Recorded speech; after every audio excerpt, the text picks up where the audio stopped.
Bonsoir à tous, on se retrouve aujourd'hui pour la toute première vidéo commentée de la chaîne, donc la chaîne Racer Capac forcément, vous vous en doutiez.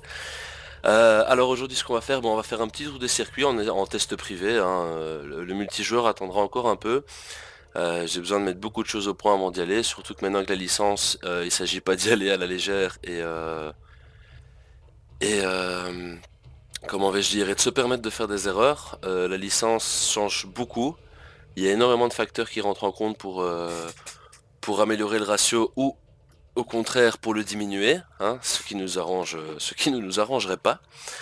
Alors dans un premier temps, parlons un peu de l'interface, donc une interface très belle, très propre, très épurée, facile de compréhension. Le premier était un peu parti sur comment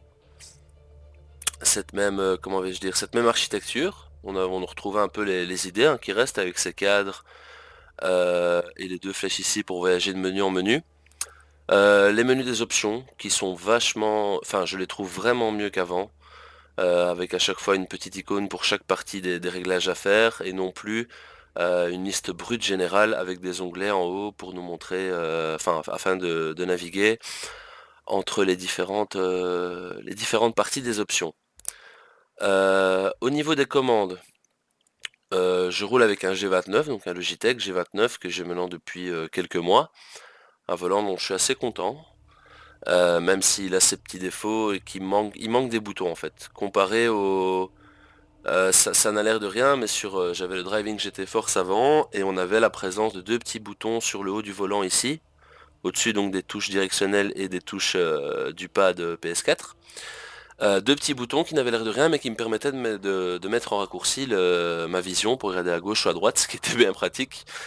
Chose que maintenant je n'ai plus sur le volant et que j'ai dû mettre sur le clavier, ce qui est un peu embêtant en course pour regarder. Mais bon, cela dit, j'ai de la chance. Dans mon malheur, j'ai un peu de chance. C'est que dans cet opus-là, les développeurs ont mis en place un système permettant de voir où étaient les adversaires par rapport à vous, avec un système de fléchettes, donc qui partent, enfin de petites flèches, pardon, autour du véhicule qui vous montrent où sont les opposants et qui changent de couleur en fonction de la distance. Donc vert, il est assez loin, il se rapproche, et rouge, il est juste derrière vous dans vos échappements. Donc ben pour ce qui est des options ici, rien ne change, hein, voilà, on choisit le type, on peut calibrer le volant et les pédales, le type de pédale séparé forcément, et pas combiné pardon. Oui j'ai le nez un peu j'ai le nez un peu obstrué, j'ai eu un rhume il y a pas longtemps. Était-ce une bonne idée pour faire la toute première vidéo? Je ne sais pas, mais bon, je me sens chaud de me lancer aujourd'hui, donc voilà, j'y vais. Donc la boîte de vitesse, inverser les rapports, etc. Alors la configuration, donc ça, c'est la même chose qu'avant. Ici, rien n'a changé. On a toujours les mêmes options disponibles, avec à chaque fois la sensibilité des différents paramètres. Alors l'affectation des touches, bah, rien de nouveau, hein, je vous apprends rien ici, hein. Ça c'est à vous un peu de faire votre popote. Et enfin le retour de force. Alors moi je l'ai mis sur informatif. Je pense que c'est l'un des... Par défaut, hein, bien évidemment, bien entendu. C'est l'un des meilleurs pour moi. J'ai essayé l'immersif, mais le volant est beaucoup trop lâche. Il tourne vraiment pour un rien. C'est très gênant. Enfin, j'aime pas du tout. Et le dernier mode qui est brut, celui-là je l'ai pas encore essayé. Faudra une fois que j'essaye pour vous donner mon avis là-dessus. Mais sinon voilà, je roule sur le mode informatif que je trouve assez bon et assez complet au niveau des retours d'informations dans le volant. Pour prévenir les glisses, etc. ou les pertes d'adhérence du train avant ou arrière.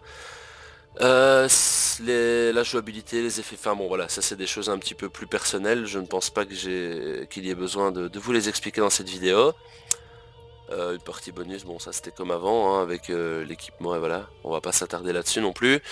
Le profil, avec donc cette fameuse licence de course, donc moi je suis à E1493, j'en ai déjà fait quelques-unes. Euh, En solo, beaucoup de départs, très peu d'arrivées, notamment parce que j'ai eu du mal à choisir la bonne classe de départ. J'avais d'abord essayé la Formula Rookie, mais c'est pas pour moi. Enfin, c'est pas pour moi, c'est vraiment pas ce que j'ai envie de faire pour le moment. Et le fait que la troisième course se déroule dans la neige m'a un peu, comment dire, une course dans la neige avec une Formula Rookie. Je vous laisse vous faire une idée et ça vous donnera une bonne impression de ce que ça a pu être. En ligne par contre, J'ai dû faire un abandon suite à un accident. Je me rappelle, un opposant, donc bah, la classique hein, dans ce genre de jeu, vous savez bien, premier virage en partant, enfin premier virage après le départ, pardon, un opposant qui me rentre dans l'arrière du véhicule, bon bah un dommage complet. La voiture n'avançait plus, donc j'étais contraint à l'abandon. Aucune pole position pour l'instant, généralement deuxième. La première place est quand même assez compliquée, sachant que je joue souvent avec une communauté anglophone, qui est quand même assez avec des très bons joueurs, quelques bons joueurs, pardon. Enfin, la majorité, ils sont très propres, hein, ils conduisent très bien, mais on va dire que les pilotes qui roulent le plus vite ne sont pas aussi nombreux que les joueurs en général.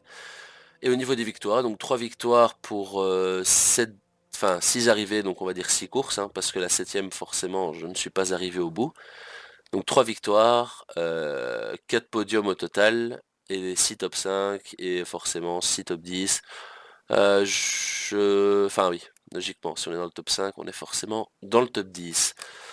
Donc voilà, on va pas s'attarder là-dessus, c'était vraiment pas le but de la vidéo aujourd'hui. Ce que j'aimerais faire, c'est faire un petit tour de circuit en essai privé avec vous, afin de voilà, vous montrer un peu à quoi ressemble le jeu. J'en avais déjà fait une, mais je ne l'avais pas commenté, comme je n'ai pas commenté les vidéos d'avant. La faute a plusieurs facteurs. D'abord, le temps de réfléchir avec moi-même si c'était une bonne idée ou pas.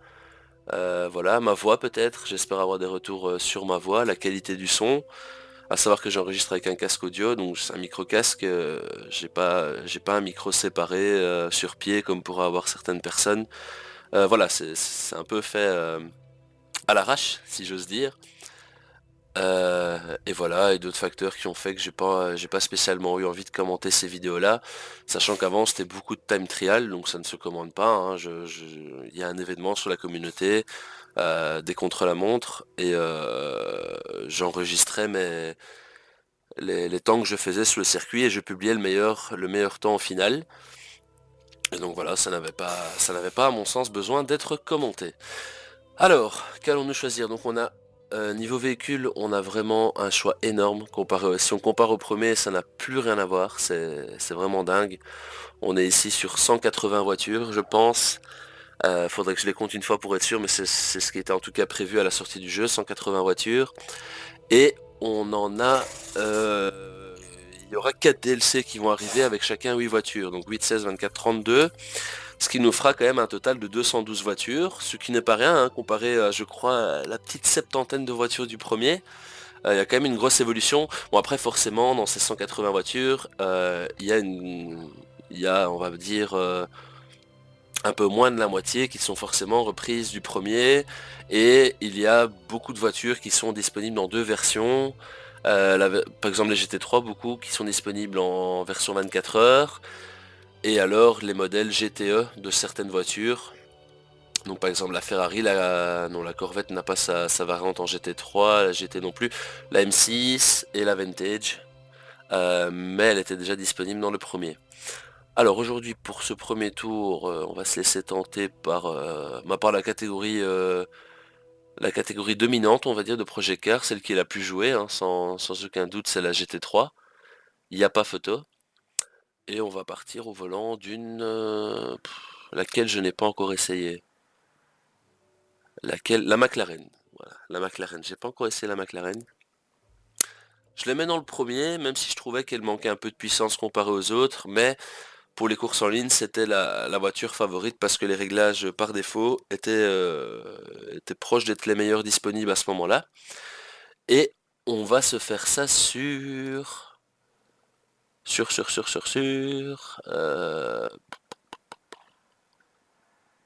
Ah ouais, maintenant il y a du choix, hein. On va se faire ça sur Bathurst, hein. C'est un circuit que j'aime beaucoup, Bathurst. On va partir sur Bathurst. Alors au niveau de la météo, je vous apprends rien en vous disant donc qu'il y a l'arrivée de la neige, hein. La neige forcément, donc comme je vous en parlais pour ma course en Formula Rookie.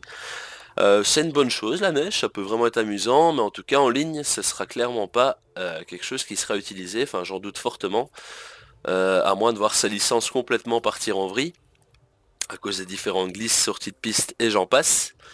Donc ici on va se contenter de partir en journée par un temps sec, un temps d'automne. Non, non, pas un temps d'hiver, un temps d'automne dégagé, donc voilà, hein, c'est juste vraiment pour vous montrer un peu la conduite du jeu et vous livrer quelques-unes de mes impressions à ce niveau-là. Donc on est parti, donc pour Bathurst, ou Bathurst, mon anglais n'est pas encore parfait. Donc un circuit australien, donc qui était déjà présent dans le premier. Il faudrait un peu que je me mette à découvrir les nouveaux. J'ai déjà fait quelques tours au au circuit de Red Bull, le Red Bull Ring je crois, en Autriche, si j'ai bonne mémoire. Qui est un très chouette circuit, hein, vraiment très sympathique, avec des virages assez compliqués, des virages assez complexes à certains endroits, beaucoup de lignes droites, des gros freinages, enfin bon, on va pas s'aventurer, c'est pas ce qui nous intéresse aujourd'hui. Aujourd'hui c'est Bathurst. Alors petit réglage de la hauteur de vue, c'est important à le faire. Alors, la sortie des stands maintenant, qui se fait manuellement, enfin c'est une option, hein, vous pouvez toujours vous laisser guider par l'IA, mais il propose de le faire nous-mêmes, donc c'est quand même vachement plus sympa je pense. Ceci doit être fait vous-même et alors à la rentrée dans les stands, vous devez demander d'abord à vous devez prévenir votre team que vous allez rentrer au stand, donc sinon vous allez rentrer pour rien, hein, il n'y aura personne de prêt pour vous.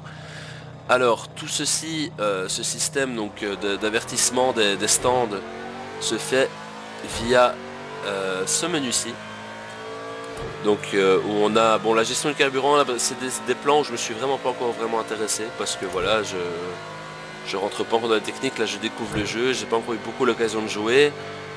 D'autres jeux sont sortis entre temps et j'avais envie de les ronger aussi si vous me permettez l'expression. Je pense notamment à Total War Warhammer, enfin bon je vais pas faire ma pub ici, c'est pas ce qui nous regarde. Donc ce menu, on en était à ce petit menu, donc vous avez la répartition du freinage, la gestion du carburant, la demande d'arrêt au stand, donc ce qui nous regarde ici, la gestion de la voiture, donc ça va être au niveau, voilà, les niveaux d'ABS que l'on veut, le niveau du contrôle de la motricité, enfin voilà, à ce niveau-là il faut quand même rendre ce qui est, il est plus complet que le premier. Le premier, en réglage, on avait quoi? La barre anti-roulis. Enfin moi je ne touche pas au réglage, hein.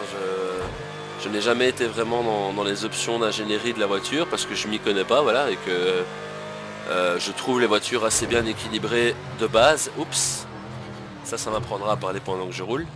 Mais bon, vous n'y ferez pas attention, j'imagine. Ça va être très compliqué de se concentrer en vous donnant mes impressions. Alors, donc la stratégie de course, donc ça je pense que voilà, c'est pour ce qui est... voilà. J'ai créé 4 setups de base, 3 pardon. Donc un pour les pneus mouillés, les pneus pluie, un pour les pneus soft sur le sec et un pour les pneus durs sur le sec. Donc c'est à choisir avant de rentrer au stand si vous voulez que l'équipe vous change les pneus et mette ceux que vous avez envie de voir sur la voiture. Et donc ici on peut demander un arrêt au stand. C'est bien foutu, hein, on a un petit panneautage de stand qui s'affiche, donc pour nous dire qu'on a bien et bien demandé notre arrêt au stand et qu'il a été confirmé. Hop, doucement sur les freins. Alors, parlons du feeling avec la voiture. Il est vraiment bon. Moi j'aime beaucoup le ressenti des voitures, autant sur la direction que sur le freinage. Après comme je disais, il me reste beaucoup de choses à mettre au point au niveau de la force, des retours de force. Mais sinon honnêtement un très bon ressenti, enfin moi je l'aime beaucoup, je trouve que les voitures ont un comportement beaucoup plus réaliste que dans le premier. Ça dépend des catégories, il y a certaines catégories que j'ai essayé où c'était vraiment pas top, je pense par exemple à la... on peut surtout parler d'une impression de vitesse en fait, quand on prend tout ce qui est Formula Rookie et la Ginetta Baby, je trouve que... Enfin la Ginetta GT5, oui on l'appelle Baby dans la communauté, excusez-moi. On a une sensation de vitesse quand même qui est beaucoup moins forte que sur une GT3. Alors c'est normal hein, bien évidemment, mais j'ai l'impression que dans le premier on a quand même l'impression d'aller beaucoup plus vite en fait avec ce genre de voiture. Mais bon, à côté de ça, les autres catégories ont vraiment une immersion qui me plaît vraiment beaucoup. Surtout ici en GT3 comme je disais, ou en LMP, j'ai eu l'occasion de faire quelques courses en prototype. Et ils sont vraiment intéressants, c'est des véhicules que... Oh là là, couper le circuit, ça me connaît. C'est vraiment des véhicules que j'aime aussi beaucoup, les prototypes. Je ne suis pas un grand amateur de Formule 1 et de tout ce qui va avec la Formule, hein, donc Formule 3, Formule... Enfin, ici c'est classé en A, B et C, je crois, et Rookie. Vraiment pas des catégories que j'apprécie.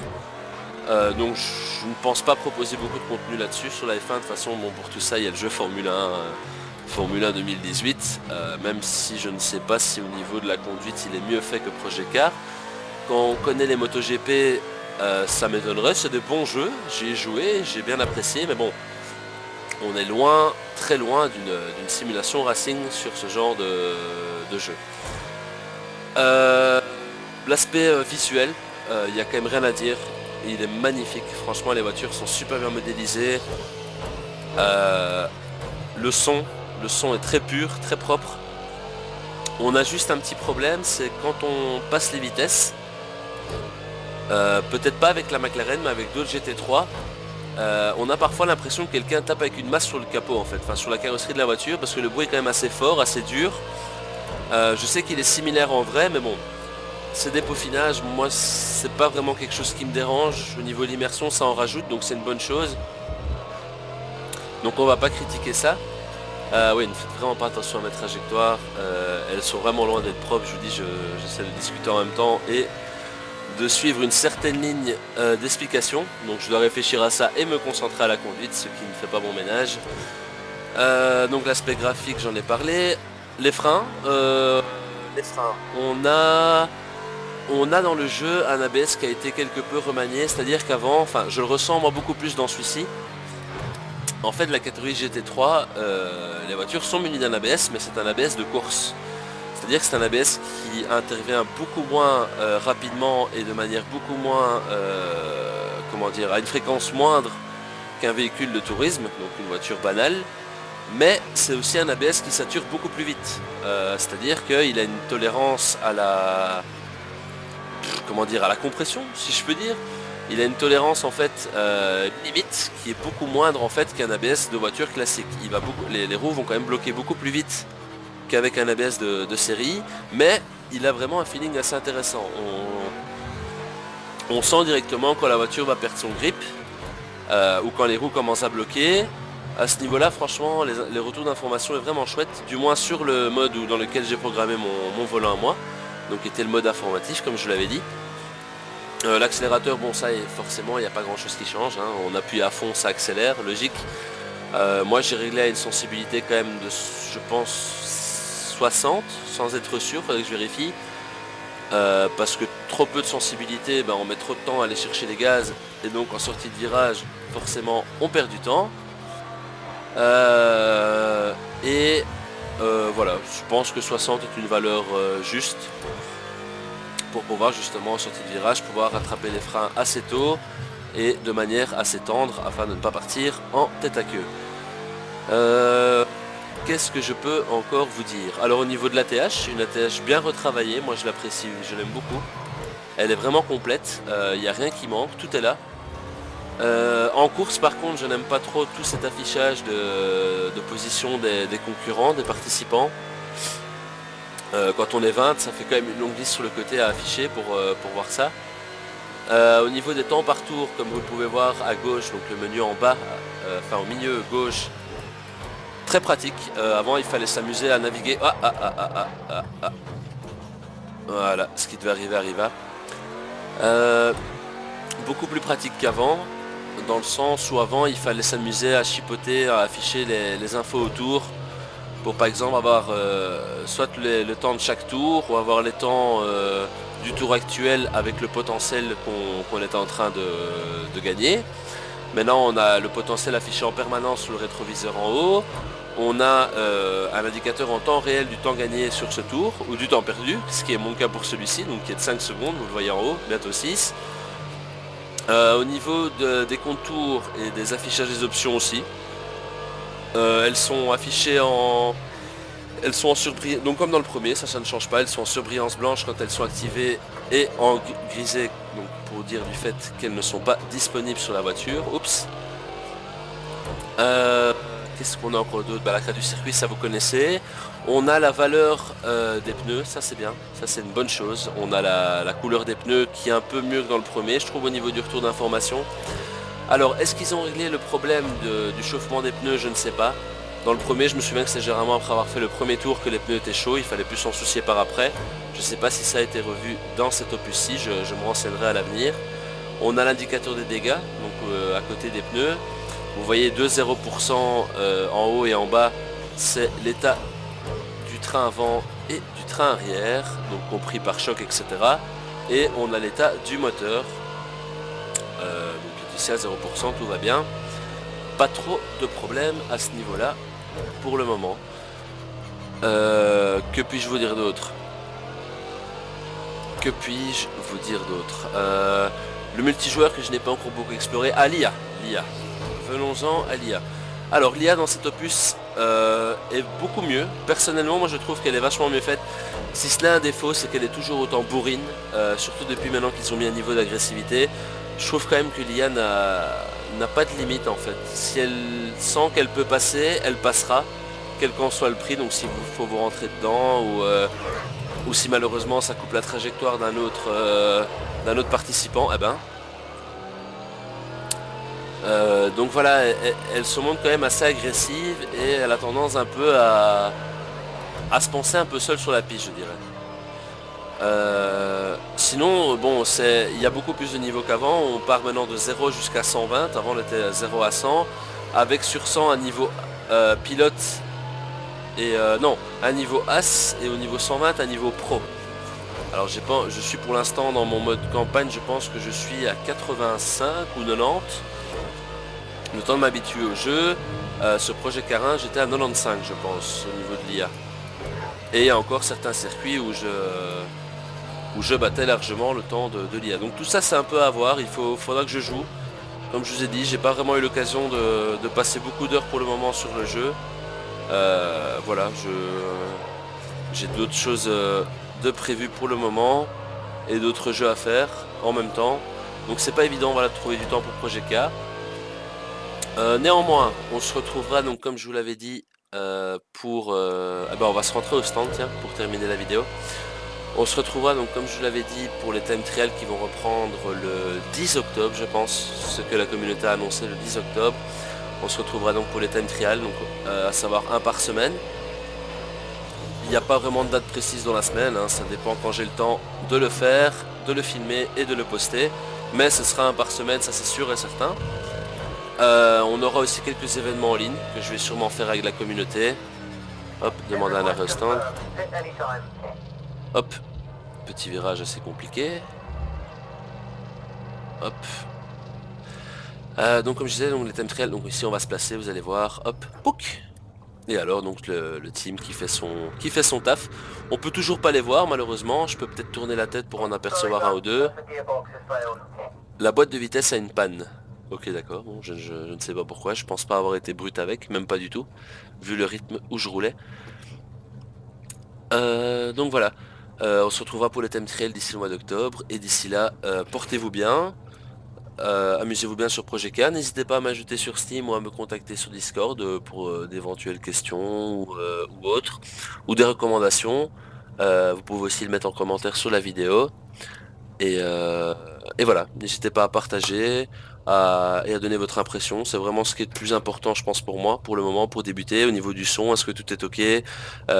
Voilà. Et le contenu, je vous dis, on les time trial et j'essaierai de faire des courses en ligne, de les filmer, de vous les partager, afin de vous faire une idée de tout ça et de mon niveau, hein, de mon niveau qui, je n'ai jamais fait encore d'e-sport. Est-ce que c'est au programme? Oui et non, je sais pas trop pour le moment, c'est à réfléchir. Je serais intéressé dans l'idée de me lancer dans l'e-sport sur ce volet-là de Projet Car, mais bon voilà, ça demande quand même une certaine préparation. On va pas en e-sport sans un certain niveau, et voilà, donc il faut que je travaille un peu tout ça, que je trouve d'abord mes réglages, que je fasse pas mal de courses. Euh, que je fasse pas mal de courses seul pour voilà, m'habituer au jeu, aux différentes classes de voitures, etc. Il y a des catégories que j'ai beaucoup de mal à maîtriser. Je pense notamment aux anciennes voitures, les groupes A et tout ça, groupe B, et les Formule 1, donc comme je vous disais, tout ce qui est formule que je ne maîtrise vraiment pas. C'est vraiment un autre monde que le monde des voitures, hein, les bonnes voitures comme on les connaît. Et donc voilà, je vous souhaite une bonne soirée, j'espère que cela vous aura plu et je vous dis à la prochaine pour une nouvelle vidéo. Salut!